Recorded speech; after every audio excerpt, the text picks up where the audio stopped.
Hey, shalom, everybody. Tonight's going to be a great show. Isaiah 7:14, and a virgin shall conceive and give child. Was it really virgin? Let's check what the Hebrew says. So sit tight, don't go anywhere. This is sure to be an interesting show. So be right back.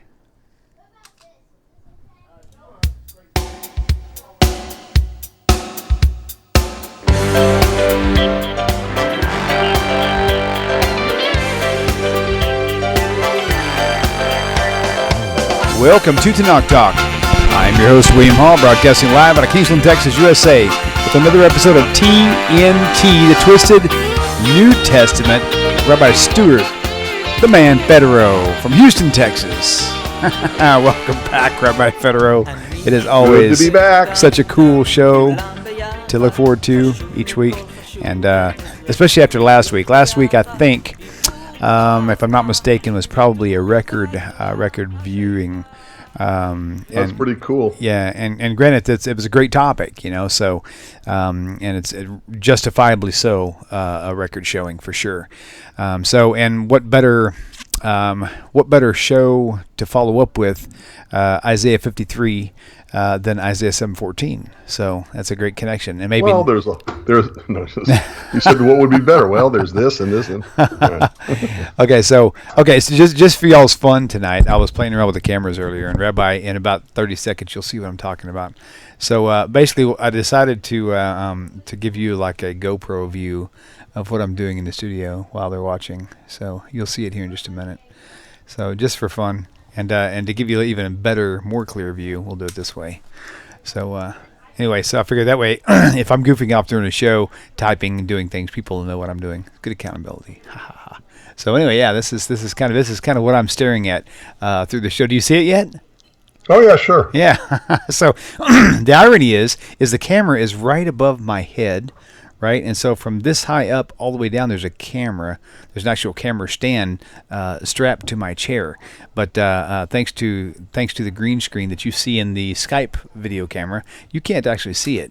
So as you can see right here, I'm gonna squat down some just for fun, just for the people to see. And so if I go up here and I take this thing off like this, if I can see where. Now you can actually see the video camera actually attached to the back of my chair. It's retarded. But I'll tell you what, man. Hey, I love my greens because now that takes care of a lot of stuff right there. See? Can't even see it, man. It's like it wasn't even there to begin with. Oh, now I see. That's cool. Yeah, isn't that crazy? And it's like now... You're a magician. You made it appear out of nowhere. I know. And what's really cool is it really does a really great job of hiding. I'm looking for the flaws in it, and I don't see it, actually. It's pretty cool. Okay, so...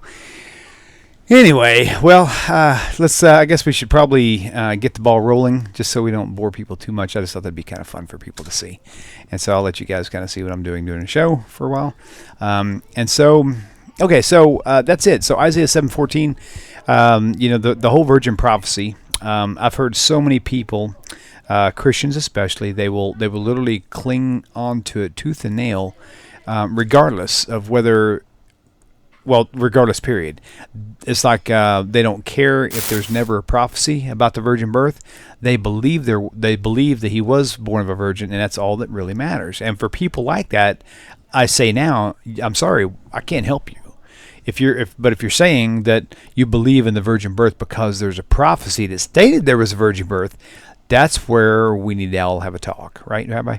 And so that's where we're at tonight. So, all right, but if you don't mind, sure. Can we start with Matthew 1? Oh, certainly. Oh, yes, definitely. Most definitely. In fact, I will... Because that'll bring us to Isaiah 7. Okay. Oh, yes, perfect. Let's first look at the way the whole thing is handled in the book of Matthew to begin with. Okay, great.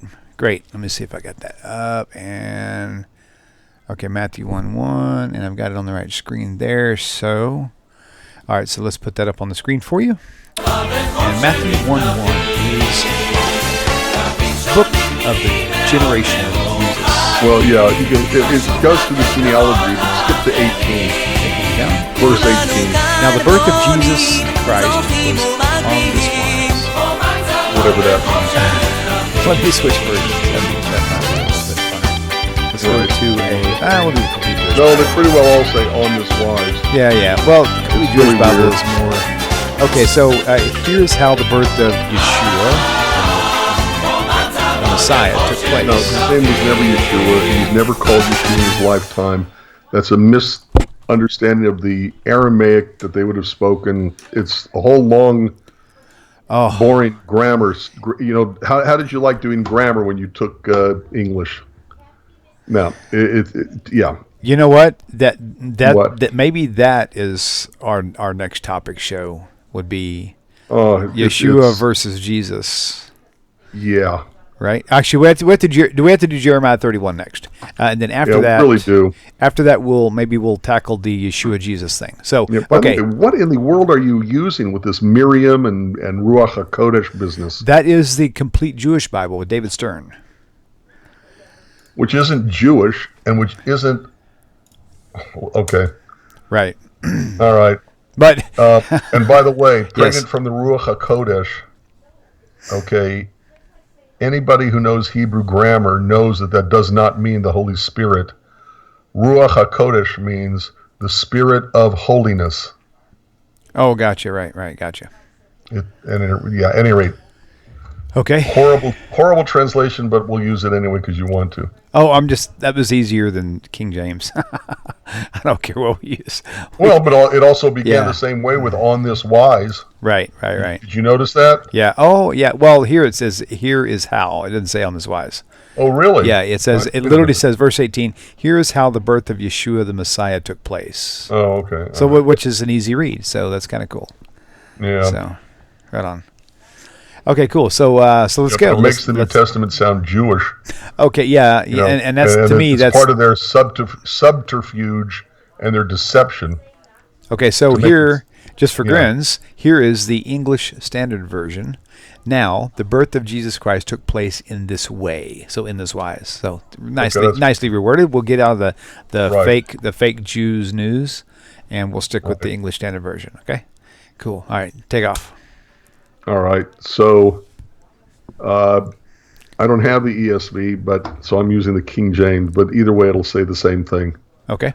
Okay, when as his mother Mary was espoused to Joseph, that means they were engaged but not yet married, before they came together, which means before they had sex, she was found with child of the Holy Ghost.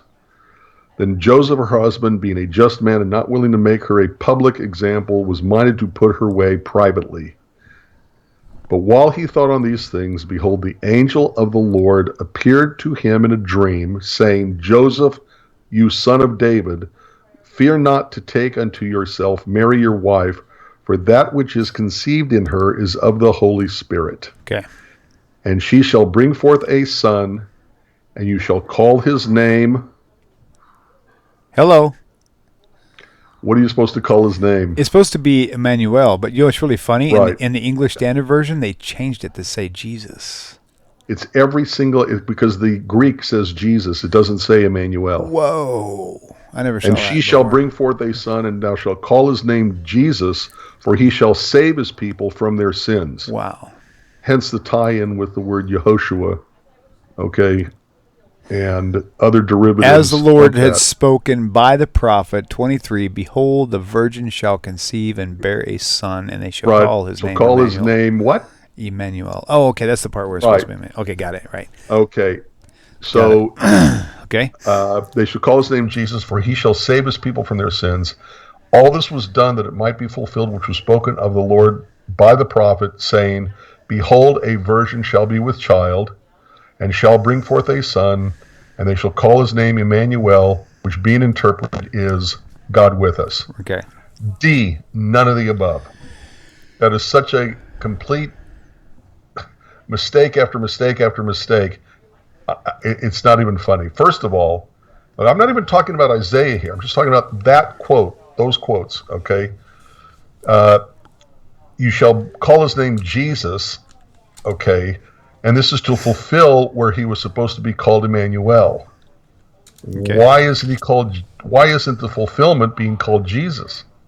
Right. I mean, isn't that... And by the way, where in the entire New Testament is Jesus ever called Emmanuel? I've never seen it once. It doesn't Never. exist. Not even once. The word Emmanuel does not occur, other than Matthew, anywhere else in the New Testament, by either spelling, I-M-M or E-M-M. Okay, it's just not there. So they're really mixing this up and they're really stretching it to begin with, according to Matthew, because it explicitly says the angel said, "Call his name Jesus." Okay, but the prophecy he's fulfilling, according to Matthew also, he's supposed to be called Emmanuel. And then it messes up the Hebrew because it says, God with us. Right. Well, no, Emmanuel does not mean God with us. Emmanuel means God is with us. When you go from Hebrew to English, okay, you have to have what's called a helping verb, which is the conjugation of to be. Is, was, will be, what have you, the conjugation. So Emmanuel means God is with us. Now, before we do anything else and go to Isaiah 7:14, let's talk for a minute about the words God is with us. Okay. Okay. William, what does the word William mean?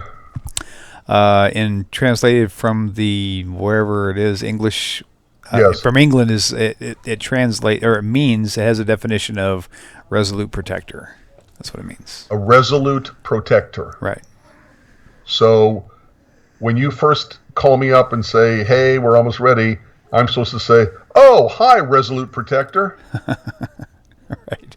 Okay. I get your point. Okay. Right Does now. the fact that your name means resolute protector mean that you are, in fact, a resolute protector? Right. Right. No, what's the answer? Well, I have my own opinion about that.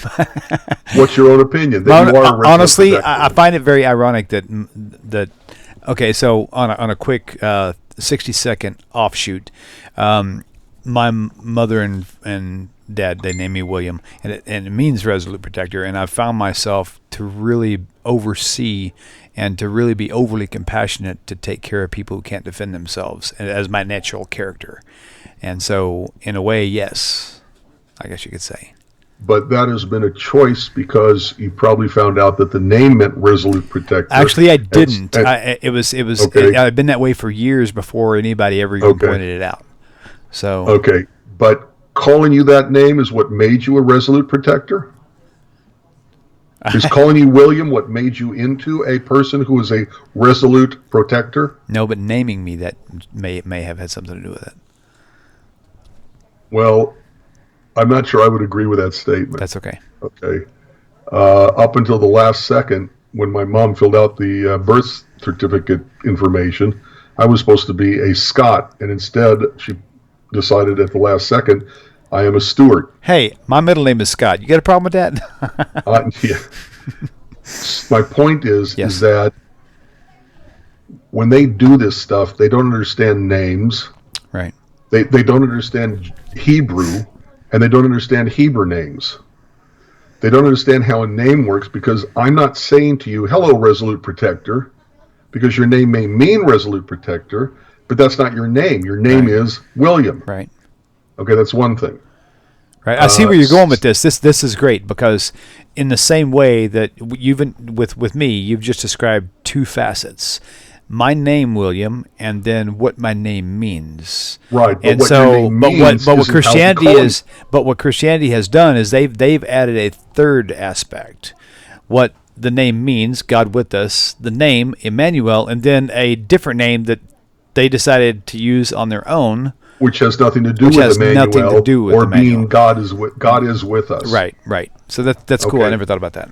All right. Well The third thing that I want to bring up is that in Hebrew names, they don't understand Hebrew. They don't understand names. They don't understand Hebrew names, because Hebrew names, many of which have a statement made about God, but they're given to a human being. Okay. Elihu. Elihu is "my God is he," or "he is my God." Does that mean anybody named Elihu is a god? No, of course not. Right. Of course not. Let's see. Samuel, Shmuel. Okay. Name of God. The one who hears me is God. Does that mean that Samuel the prophet was God? Right. Just because he had the word El within his name? No. And by the way, Shmuel, the one who listens to me is God. When people saw him, they didn't say, "Hi, person who listens to me is God," because the meaning of it doesn't matter. The name is the name alone. You go around being called, William. You don't Right. go around being called Resolute Protector. So your point being, why didn't they call Jesus Well, 2 points Emmanuel there. like I've got a number of that points to says this. they were supposed to? First of all, they didn't call him Emmanuel, and he is never called Emmanuel in the entirety of the New Testament. Right. Second of all, they want to make it look like he is being called God, who is with us, Right. as if the name Emmanuel is a way of saying that the person with that name is in fact God. Okay, it's totally bogus. It just doesn't. It shows they don't understand how names work. They don't understand how the Hebrew language work, because you have to add the word "is," the helping word. And third, they don't understand how Hebrew names work, because the name is a statement made about God, but it's given to a human being. It doesn't mean the human being is God. Right. And they're trying to make it look like calling Jesus God with us is a way of saying that Jesus is God who is with us. And that just doesn't understand the Hebrew language. It doesn't understand how Hebrew names work, and they don't understand how names work. Right. All right. So the whole point is that, one, according to the New Testament itself, the scripture fulfillment is supposed to be where he's called Emmanuel, which he never was. Okay. And they blow the Hebrew by saying God with us. Okay. Now, of course, when it says, all this was done that it might be fulfilled, which was spoken of the Lord by the prophet, saying, excuse me, wait a minute. One more thing that we have to discuss. Verse 22, all this was done that it might be fulfilled, which was spoken of the Lord by the prophet. Right. The way they're setting up the quote in Matthew is, see, it's talking about God. Right. Spoken about the Lord, spoken about God by the prophet, and it's making it sound like this is already about their Lord. Right. Which it isn't. Right. Okay, so we're not even dealing with a whole bunch of other problems in this one little section with the New Testament. Okay, now let's go to the quote they're stealing this from Isaiah 7. Okay. Where'd it go? Hold on. I got to pull up again.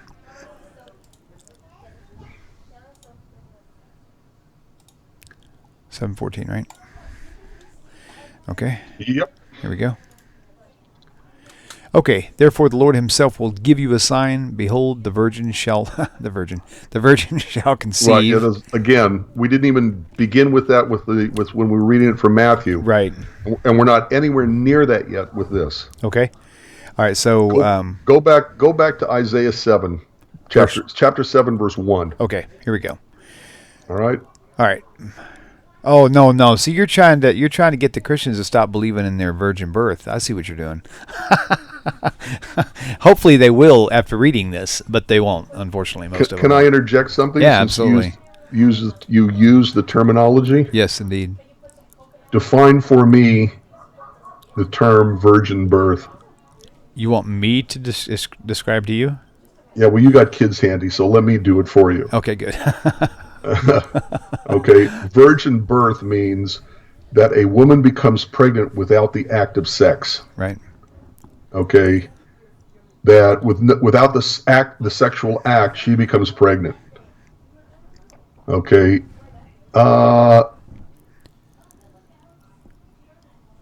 Perseus comes to mind. Explain. Perseus' mother was Danae. Okay. Danae, the human woman, was made pregnant by Zeus. But the way in which Danae was made pregnant by Zeus, if I remember, which I'm getting my stories mixed up, but I think she's the one who was made pregnant because he became a shower of gold. So sprinkled gold over her head or whatever. Right. That's no act of sex, yet she became pregnant and gave birth to a son whose mother was human, whose father was a god. So the whole virgin birth story comes from all over the ancient pagan idolatrous Greco-Roman Empire. And one of the verses in Tanakh that comes to mind is, "Do not serve me the way these other nations serve their gods." Right. Don't treat me the way they treat their gods. Mm-hmm. Okay, but the whole concept of a virgin birth is classic pagan idolatrous mythology. Hercules. Yep, same thing. Right. Okay. Oh, I'm sorry. Wait a minute. I got it mixed up. Hercules' mother was Alcmene. Okay, and I think she's the one who had the shower of gold. And I think Perseus' mother, Danae, but you know something? I should really review this before we get on the air, but I think Perseus' mother was... no, Hercules had a jealous mother because Zeus's wife, Hera, basically killed... Danae or Danae? Danae is how it's spelled. Danae, yeah. Okay, Danae. Danae, okay. Oh, yeah, right, Danae. Okay, either way. My point is that a whole lot of human women got pregnant by a whole lot of gods and gave birth to a semi-god offspring, and some, not all of them, but some of them were basically what you would call virgin births because they became pregnant without benefit of the sexual act. So one is in the shower of gold and she becomes pregnant, and the other one, I think, was put into the thigh of Zeus where he incubated, or whatever the word is. In other words, without the act of sex, they became pregnant and they gave birth to a semi-god. That's the virgin birth story. Right. And by the way, that proves that the source material for Christianity is not Judaism. Christianity did not develop from Judaism. Christianity developed from paganism and then tried to push its paganism into the Tanakh. Okay, at any rate, that was an offshoot. Okay. Let's take a look at Isaiah chapter 7, verse 1. Okay. Okay, I only did the offshoot because you mentioned the term virgin birth. No, that's fine. Okay, so in the days of Ahaz, the son of Jotham, son of Uzziah, king of Judah, Rezin, the king of Syria, and Pekah, the son of Remaliah, the king of Israel, came up to Jerusalem to wage war against it. So there were three kings, right? Roughly, whatever. Okay. Yes. Okay. To wage war against it, but could not yet mount an attack against it. Let me move. Right. I can't see the screen. Hang on, let me move it over. So let's understand something. When it says in the days of Ahaz, we're talking about a period of time, hundreds of years 700 before or so. Jesus. Yeah. Yes, 700 or so. But okay, the point is that it's not the period of Jesus. Right. Okay, Ahaz has these kings of enemy countries waging war against him. And remember, okay, we even had this with Saul. Kings that lost a war were not treated well. Correct.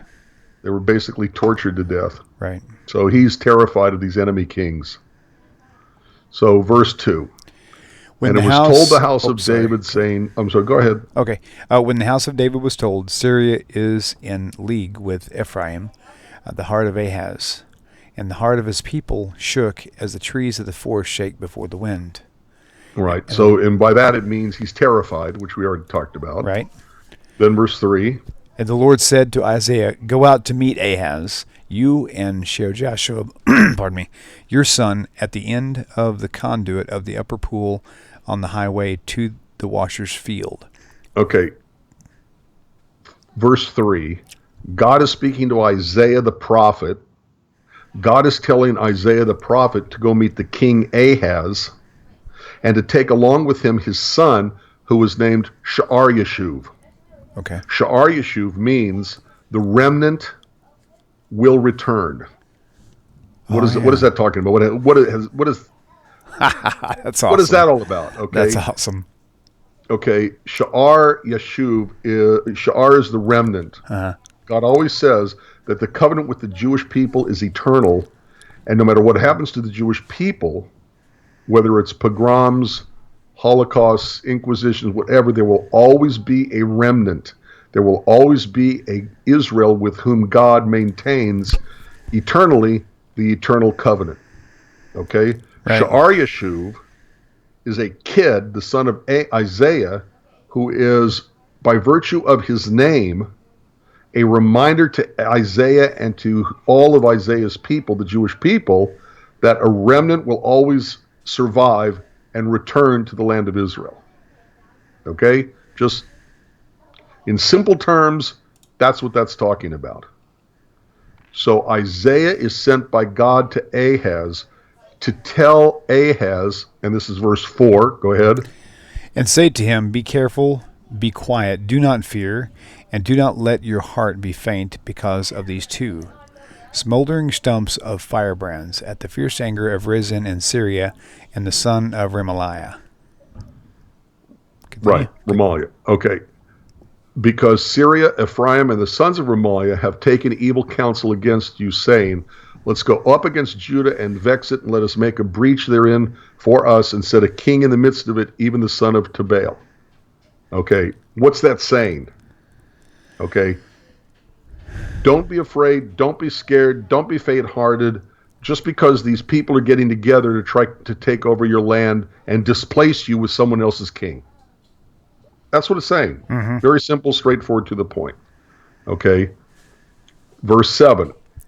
Go ahead. Okay, thus says the Lord, it shall not stand, and it shall not come to pass, for the head of Syria is Damascus, and the head of Damascus is Rezin, and within 65 years Ephraim will be shattered from being a people, and the head of Ephraim is Samaria, and the head of Samaria is the son of Remaliah. If you are not firm in faith, you will not be firm at all. Is that what that means? I guess that's what that means. Okay. Right. Okay. So again, this is the days of Ahaz. He's saying to Ahaz, don't worry. Okay. I know you're scared of these enemy kings. Okay. They're all smoke with no fire. They are all cowboy hat and no cattle. Mm-hmm. They are... That's what funny. are some more of those, William? There's got to be some more of those. They're all all talk and no.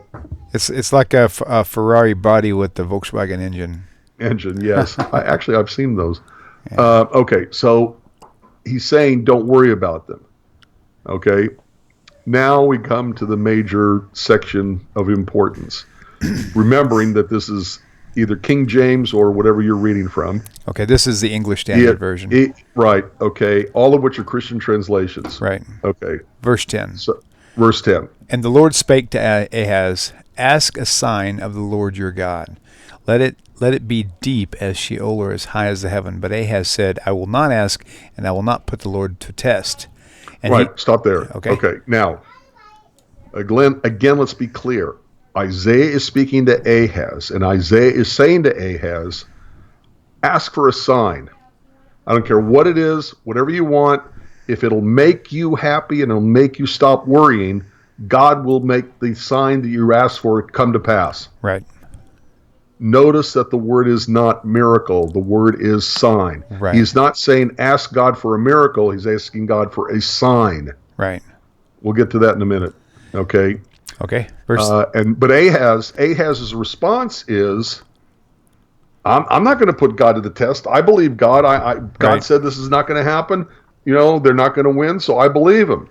Right. And Ahaz, face palm, okay, shaking my head, SMH and all that stuff.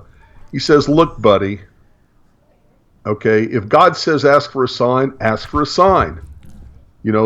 Stop giving me the runaround. Right. Do what I tell you to do when I tell you to do it. Right. He asked you for a sign, and then you won't even ask for a sign. Right. Fine. Now keep going. And he said, hear then, O house of David, is it too little for you to weary men, that you weary my God also? Verse 14. Therefore the Lord himself will give you a sign. Behold, the virgin shall conceive and bear a son, and shall call his name Emmanuel. You want to pause? Right. Or keep reading? Pause for 1 second. Okay. All right. Again, Isaiah's response, shaking my head, face palming, is, O house of David, is it such a small thing for you to weary man, but you weary God also? What does that mean? That's what I meant earlier when I said, if he tells you to ask for a sign, ask for a sign. Right. By you're not asking for a sign, you're not doing what you're supposed to do. Right. So that's the verse that indicates face palm and shaking my head. Got it. Okay. Okay. Now, he says, okay, since you're not going to ask for a sign, God himself will give you a sign. What is that sign? Behold, a virgin shall conceive and bear a son, and shall call his name Emmanuel. Okay? Right. Forget the translation of the sentence right now. Let's take it as it is. Keep reading. Okay, verse 14. Therefore the Lord himself will give you a sign. Behold, the virgin shall conceive and bear a son, and shall call his name Emmanuel. He shall eat. Here's the sign. He shall eat. No, but go ahead. Well, it's part of the sign, right? No, go ahead. Okay, he shall eat curds and honey when he knows how to refuse the evil and choose the good. For before, well, this is pretty much it. For before the boy knows how to refuse the evil and choose the good, the land whose the two kings you dread will be deserted. There's your sign. No, that's not the sign. That's part of the sign. Come on, give me something here. It's not the sign. I'm sorry, it's not the sign. Okay. The Lord will bring upon you. You're going through the milk and honey of the curds and whey thing. Okay. The Lord. No, I'm not. That's not the sign either. This is why I love the show. Okay. William. 17. The Lord will. No. Wait, before we get there, Okay. let's talk about this because it's important. Okay, all right? good. All right. What is a sign? A sign is something that everyone can see. A sign is something that you don't have to point out. It's there, and when you're even near it, remotely near it, you're aware of it. What makes a sign a sign? It points to something. Thank you. Okay. And what is it that God is telling Isaiah? Start over. What is it that God is telling Ahaz to look at for being the sign? Before it's the kid. The kid is the sign. No, it's what happens to the nation by the time the kid reaches a certain age. No. It means by the time the kid reaches a certain age, the two enemy kings that Ahaz is afraid of is going to be dead and buried. That would be the sign. No, that's not the sign. Oh, okay. Tell me what the sign is. Every single day, he's got to have a sign in front of him, a big neon blinking sign that says, God is on your side. God is on your side. Okay. God is on your side. Every single time he looks at the kid and realizes that the kid's name is God is with us, that's the sign. Gotcha. Okay. Every single time he sees the kid, every time he understands the kid's name is God is with us. God is with us. God is with us. Okay. Every time he sees the kid, a sign is not a miracle. Okay. So a stop sign. The sign is the thing that points to the miracle. And thank you. Good point. No, it doesn't even have to point to a miracle. No, I get your point though. I get your point though. The sign is what talks about or points to an event of some kind. It's not the event itself. It's the thing that points to it. It doesn't have to point to an event. It just points to something else. That's what I'm saying. So it points to something. Yes, exactly. That's kind of what I'm saying. What is it that's pointing? Okay. The kid himself is the sign. Right. I can see that. I can see every what you're single saying. time that he sees the kid running around in the street, playing in the palace or whatever, and he realizes, he says, "Hi, Emmanuel." Oh, wait a minute. Emmanuel has meaning. It's God is with us. God is on our side. God has not deserted me. He's not going to hand me over to these enemy kings. Every single day, every single time he sees the kid named Emmanuel, that's the sign to Ahaz that Ahaz has nothing to worry about from these enemy kings. Okay, so the boy is a constant sign. Because all signs have to be constant. Right, that's true. That's a really good point. And a sign is not a miracle. Really good point. A stop sign. I'm sorry? That's a great point. Very well. A stop sign is metal and paint on a pole. And it says, here's the point that you're supposed to make the car's motion not move. Right. Stop at this point. Yeah, and so the car is stopping is not the sign. It's the actual sign is the sign. Exactly. Yeah. And in this case, the car stopping is a result of the sign. Thank you. And the result of this kid is every time he sees the kid, he knows, I don't have to worry. God is on my side. Nice, yeah. It doesn't mean the kid is God with us. Okay, it Right. means that God is on our side, and I don't have to worry about these enemy kings no matter what they do. Right. Okay, and by the time that kid is going to be old enough to know the difference between good and evil, how old is that? How old is a kid before he knows the difference between good and evil? No, I'm asking you. What, in your opinion, age of accountability. whatever fancy term you want to give Yeah, it. yeah. 12-ish, bar mitzvah, theoretically. Let's say 12. Let's say 13. Okay. Okay, not 700. Oh my gosh. No, but that's No, I if know you're Christians saying want to say what you're that saying this is is all true. about Jesus, Right. okay, then Yep. it would be like me telling you, which brings me to a point we forgot last week, my fault, not yours. Okay. Okay. Let's say that I'm going to say to William, 700 years from now, That's not a sign. there's going to be a sign that all the people listening to Tanakh Talk are going to contribute so that you don't have to worry about paying the bill for the new building. Right. Nice subliminal message, by the way. I like that. I'm not being subliminal, I'm being point blank. That if they're watching this, go to your website, tanakhtalk.com, Calm. tanakhtalk.com. Yes. And where it says contribute, donate, Yeah, give money, donate, support yeah. the cause that they're taking advantage of now. Okay. But if I said Yeah. to you, William, okay, 700 years from now, a plane is going to land on top of a building, and that's my sign to you. 700 years from now, that's going to happen. That's going to take away your worry. Right. Right. Makes no sense. It is so totally illogical that this is fulfilled in Jesus. And then they'll say, Yeah, that's a oh, great but point. wait a minute. Oh, but wait, it's dual prophecy. They'll say it was fulfilled for Ahaz. Really? Who was the virgin? We haven't even covered that verse. Yes, And I it's was proper thank you. translation, okay? Thank you. But let's take it as it is. They say it means a virgin shall conceive. So if it had to work for Ahaz and it's a dual prophecy, for it to secondly work for Jesus and Mary, it has to work for someone and the kid named Emmanuel. Who was the first virgin? Right. She's not there. Yep. She doesn't exist. There is no first virgin. Yeah, that's a good point too. Okay? So, and by the way, another thing is that if they say there's dual prophecy, what about a religion based around, who do we just say, Hercules or Dionysus or Perseus? So maybe instead of a dual prophecy, it should be a three prophecy. Yeah, for the other. Triple prophecy. Right. Okay, Right. with Hercules, and then a quadruple prophecy with Dionysus, and then I have no idea what the next word is. Triple, quadruple, whatever it is. If you include Perseus, okay. So actually, since all those stories come before Jesus, Jesus would be the sixth rendition or something. I don't know. I can't do math. Okay. The point is that it's nonsense to say that there's a dual prophecy unless you want to allow for having triple prophecy. Right. By the way, let me comment something real fast. On Go ahead. on YouTube, Shmuel had brought up Mimi had brought up a point, brought up the same thing I was discussing with you about the child actually being the sign.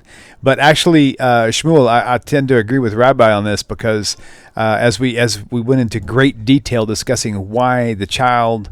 The child is actually a sign and not the things that happen to him. Exactly. It's just like the stop sign. The stop sign, the metal painted object, is the sign, not what happens to the cars because of the sign. So using that logic, Rabbi is absolutely 100% correct on this issue. It's the only thing that makes sense. Yeah, so you can look at it how you want to, and you can disagree, but at the end of the day, we're all on the same page for the most part. Right. So let's not nitpick here. Where we agree is that it has absolutely nothing whatsoever to do with the Jesus and Mary story. Right. Okay, but a sign points to something, and the sign of the kid, every time he sees the kid, points to the idea that he's got nothing to worry about because the kid's name is God is with us. Right. For sure. Okay. And by the time the kid by the time the kid is eating the honey and whatever, okay, the two enemy kings are already going to be dead anyway. Right. So he's not going to wait. He's not going to get the news only when the kid starts eating the butter and honey. But by the time the kid is eating butter and honey, right, the kings are already dead. So it's not what happens to the kid. It's not what the kid does, because the only thing that says the kid does is by the time he's a certain age. Right. Kid doesn't do anything. It's every single day until that point. Right. He's the sign to Ahaz that Ahaz got nothing to worry about. Right. All right. That's now. Cool. Okay. Now let's get into the translations now. All right, but now we have to go to the Hebrew, and this is a little. I don't know if you can do Hebrew on your thing. Yeah, I can. I got it. Okay. All right. Okay, so what you want to go back up to 14 on the Hebrew or earlier? No, 14 is enough. Oh, by the way, one thing I think before we actually get there, earlier when I was reading the English, I kept saying the virgin, and the virgin. Even if it was a virgin, it would have had to been something that happened then, because the virgin means they both knew the person. Exactly. Even if it said virgin, and therefore it says the virgin, right? It has to be somebody they both know. If I say to you, William, hand me the book. Right. I know exactly. Clearly, you know which book I'm talking about. Absolutely. Right. If I said, William, hand me a book, you can hand me any book there is. But if I say the book, it states that you and I both know which book I'm talking about. Right. Okay. So. Okay. So you see it there? So Isaiah 7:14. Okay. Lakan Yitain Adonai. Actually, you do it. You're much more fluent with this than I am. You see it yet? Hu lechem ot, hine ha'alma hara, v'yoledet ben, v'karat, and that's a very important word, shemo Immanuel. Okay? Wait, v'karat is important? A very important word. Okay. Okay. Every yeah, karat. Sorry, I was thinking about a different Hebrew word. I was thinking karat is also a word for cut, but this is actually called. This is the call part. Right? That's a what's it called when it sounds the same but the meaning is a synonym. Yeah. Synonym, is that right? Synonym? All right, but anyway, something like that. This is a different karet. Okay, which is actually I just thought of a third. Okay, anyway, the point is that. Let's back up a step, okay? God will show.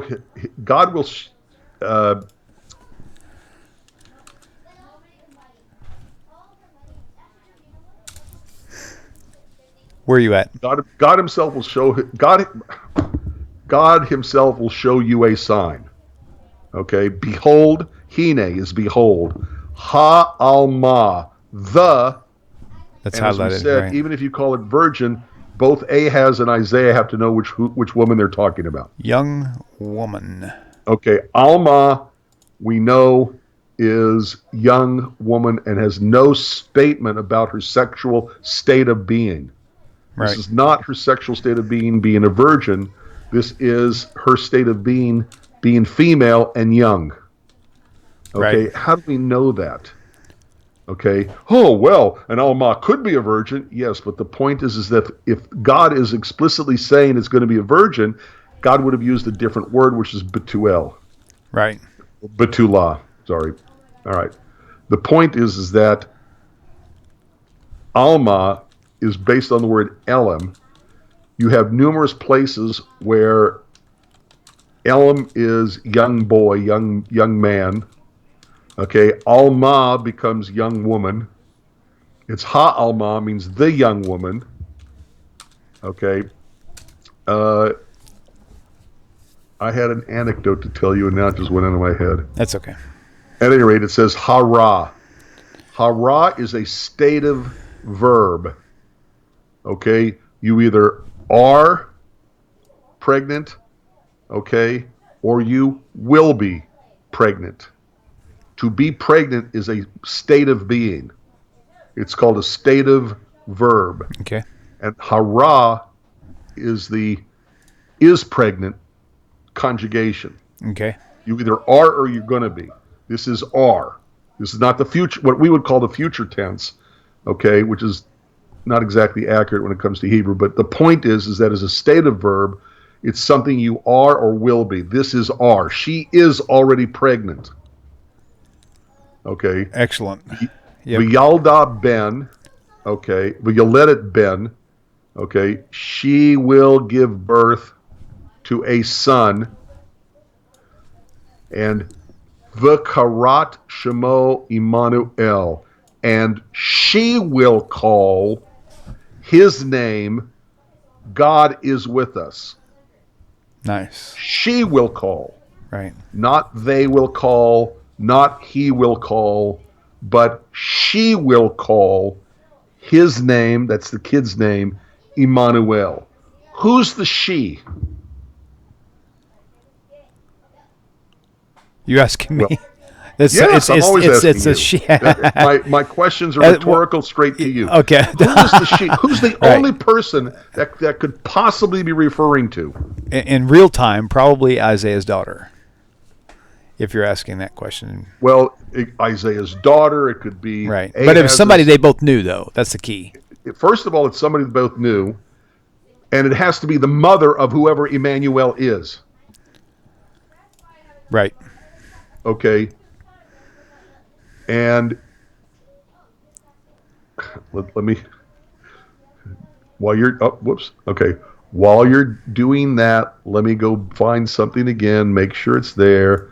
Matthew 1. Okay. And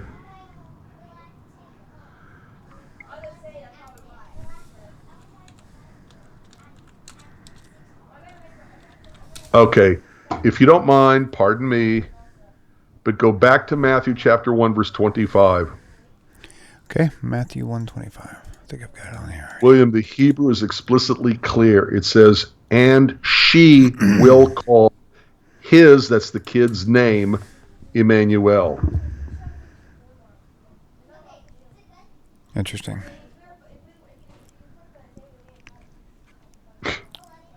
You know, sometimes you got to wonder about the intelligence, sanity, okay, of the authors of the Gospels, because it's like they don't read, or no, more accurately, they think we don't read. Okay, they don't think we're going to catch these little mistakes that the New Testament authors, supposedly inspired by the Holy Spirit, that we're not going to catch the mistakes they made. Okay, Matthew 1:25. Right. Matthew 1:25. You got it? I've got it up. Okay. And would you please read it? Yes, I will. Okay, 1:25. But knew her not until she had given birth to a son, and he called his name Bingo. Jesus. Bingo. Do they all say he in that? I don't think anybody. Let's see. Let me see if the. Let's see. That's English Standard, King James, and he called his name Jesus. English Standard Version. 24. Just okay. He called his name Jesus, right? Complete Jewish Bible. Right. Yeah, it's all pointing to he, right? Right. So first of all, they're supposed to give him the name Emmanuel. Right. Right. She is. Second of all, the name is Emmanuel, not Jesus. Right. And here it's Joseph giving him his name, and Joseph giving him his name of Jesus instead of Emmanuel. Right. Right. In other words, every single element of the statement, prophecy, whatever, commandment is ignored by the New Testament. Right. Wow. Okay, Isaiah, let's go back, 7. Okay, let's see.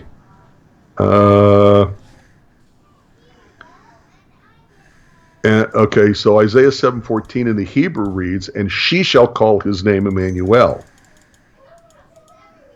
Interesting, yeah. Right.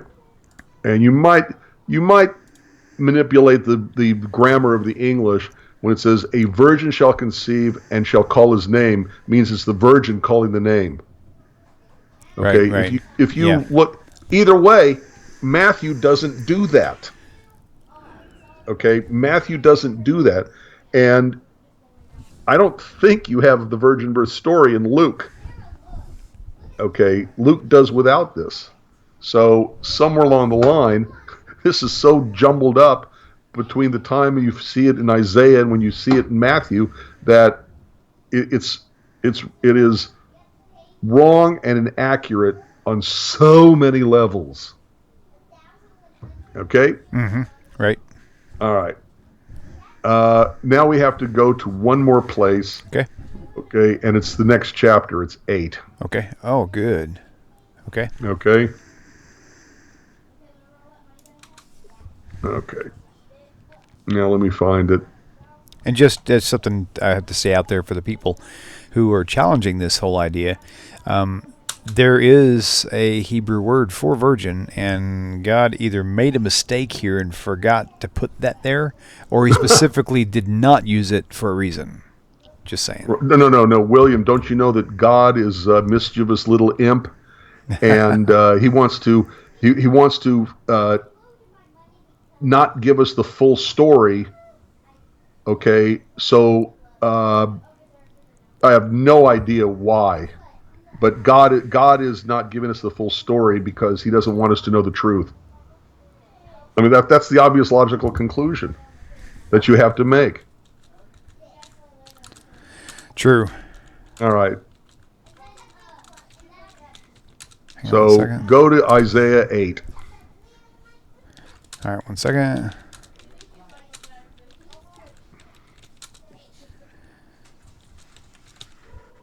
Oops, hold on one second. You can go and read it while I got to type something up real fast. All right, real quick. If you go to Isaiah chapter 8, verse 8, okay, you're going to see that this person, Emmanuel, really must have existed in the days of Ahaz, because he's mentioned in Isaiah 8. The verse Isaiah 8:8 reads, "And he shall pass through Judah, he shall overflow and go over, he shall reach even to the neck, and the stretching out of his wings shall fill the breadth of the land of your land, O Emmanuel." So somewhere along the line, God is directing the comments to this Emmanuel person. He had to have existed. So the fulfillment of this Emmanuel is clearly indicated by Isaiah chapter 8, verse 8, because God is speaking to Emmanuel, okay? Okay. And it says, "And he shall pass through Judah and shall overflow and go over. He shall reach even to the neck, and the stretching out of his wings shall fill the breadth of your land, O Emmanuel." What verse are you on now? 8:8. Isaiah 8:8. Okay. My point is that God didn't wait 700 years to have this fulfillment of this person named Emmanuel born. Okay? Yep. By the way, notice something. Okay, let's see. Well, he's mentioned up here, so we'll just use that. It's real easy. Chapter 8, verse 1. Okay. I'm showing that Isaiah had a habit of giving kids names for an explicit, specific purpose. We had that with Sha'ar Yeshuv, that a remnant shall return. We had that already with Emmanuel. Now, how would you like to go around living a life with this as your name? Moreover, the eternal... Maher Shalal Hashbaz. Yeah. Maher Shalal Hashbaz. Right. Okay. The spoil speeds... wait a minute. No, I just had it and then lost it. The spoil speeds, the prey hastens. Okay, what is that? What is that all about? Right. Okay, it means that the spoil of a war, okay, that you're going to win is speeding its way right to you, which means that the success of this war you're going to wage, okay, is undeniable and coming right at you. Okay, do you understand what I'm saying? No. Repeat.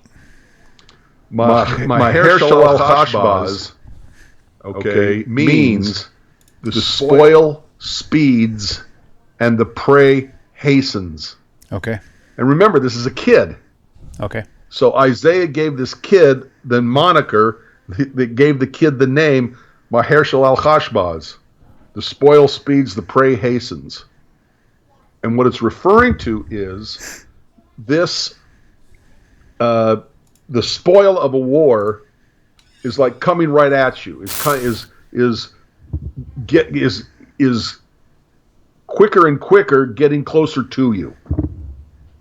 Okay. Okay. Right. William, if you're about to go to Las Vegas, okay, and I'm prophesying that you're going to win, and I say to you, the gold coins coming out of the slot machine are racing its way to you. Okay, that's basically what it's saying. My point, though, right. is that it shows that Isaiah has this habit of giving children names that are statements made to adults. Oh, I see what you mean, right. Okay, so you had Sha'ar Yashuv, the remnant returns.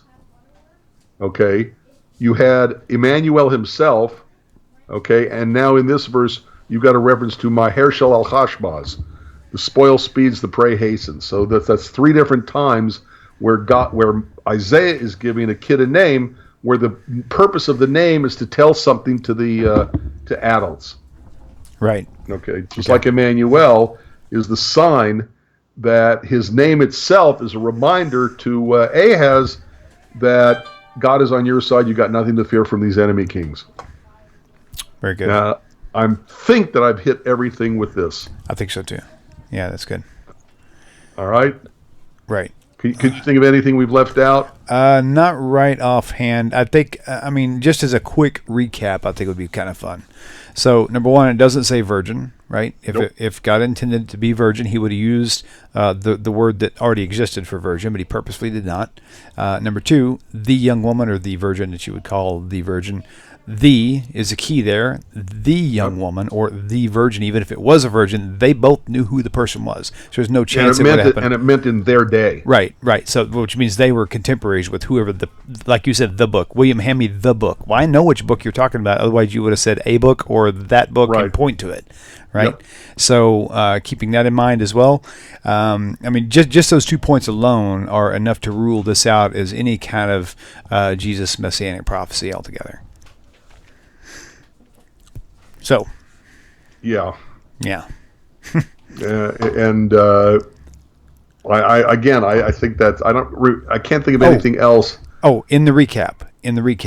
Oh yeah, go ahead. The things that were told that would happen as a result of the sign. Thank you, Rabbi. As a result of the sign, so that they would know that the sign had been fulfilled, would happen while this child was young. So. Yep. Unless this child lived to be like 5,000 years old, where you could say a 700 years old child would be young, this happened within 12 to 13 years from the time it was spoken. This isn't something that's even possible to happen after the point, because the result of the sign, or the pointings of the sign, were these specific events that happened while that child was young.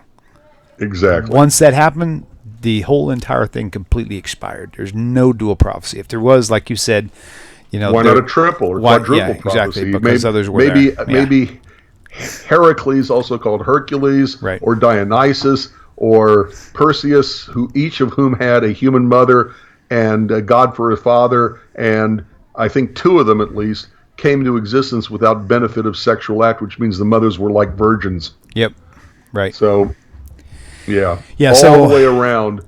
When Matthew and Christianity try to take this verse from Isaiah 7:14 as if it's prophecy of Jesus being, being the Messiah, being fulfilled in the birth of Jesus, is just nonsense. It's such a stretch. And they don't even follow it because it's clearly about a guy named Emmanuel, and they didn't even give him the name. Yep. So as you all could see, it's one of these things where... So far, just in the last 2 weeks, Rabbi, you and I have discussed two of the biggest, the most dynamic, most powerful prophetic things that Christians use to prove their Messiah, and there wasn't just one thing wrong with each one of them, not just two, Oh no! but dozens of it's things. Like it's why they're so incompetent Yeah. that you and I could do a better job taking something in the Hebrew Scriptures and making it a prophecy for, I don't know, what we're going to have dinner tomorrow night or something. Sure, absolutely, right. So, but the thing about it is, and not to be disrespectful to our Christian viewers out there, because I was a Christian for many years. My wife was raised Catholic. I mean, she was Christian for many years, and we've got family that still are. So, I mean, I understand why you would think that, but if you're going to be intellectually honest, you've got to trust the one language that the Bible was actually written in the Hebrew, and find out what it said. And if it doesn't say what you think it said, you need to man up and say, okay, I was wrong. But most people aren't willing to do that, unfortunately. Or you're going to believe that God had a secret and he's not going to tell the Jews. Right. Nanny. Right. And by the way, I've got to ask you a question. Sure. My curiosity is just way beyond me. Okay. Who's the guy sitting in the chair next to you? Oh, he's seeing you through the... My goodness. No one sees you but Rabbi. Rabbi's the only person who can see you. That's my I can see you. That's one of my older brothers, Michael. Okay. Hi, Michael. Yeah. So you're privy to something here that most people can't see. Now, I could fix that just by being nice. And so now everybody wonders what I'm looking at or talking about. There he is. I got to get closer. Come on. There he is right there. Oh, lean it back. There you go. Oh, you know what's funny? I'm doing all that, and it's not even live camera. Hold on. Let's try that again. Okay, this side here is the one that's actually live. Okay. Now you can say wave hi everybody again. That's one of my older brother, Michael. He's awesome dude. So cool. Oh man, that's great. Rabbi, you kind of freaked me out. I was like, "What are you seeing, man?" I'm like, "Man, is there someone in here?" I even knew he was here. That's the scary part about it. Oh boy, that's awesome, man. Well, I'll tell you what, it's been fun, Rabbi. I look forward to the next week for sure. Now, next week, Jeremiah 31. The week following, was going to be. Help me with that. I forgot already. After Jeremiah 31. Yeah. There was something else we were. We could do Isaiah 9:7. We could do it. Yeah, we'll pick something juicy. We'll pick something juicy. It'll all be good. All right, very good, folks. Thank you all for tuning in, and we will see you guys same time, same place next week, Hashem willing. Y'all have a great week. Take care, everybody. Shalom.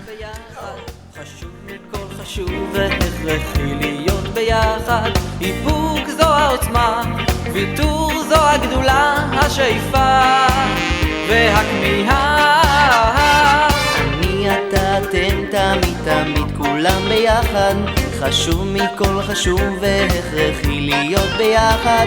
איפוק זו העוצמה, ויתור זו הגדולה, השאיפה והכמיהה. חושבים דוברים לובשים בכל האופנים, זה טבעם של אנשים שונים. נזכור בסוף כולנו שותפים.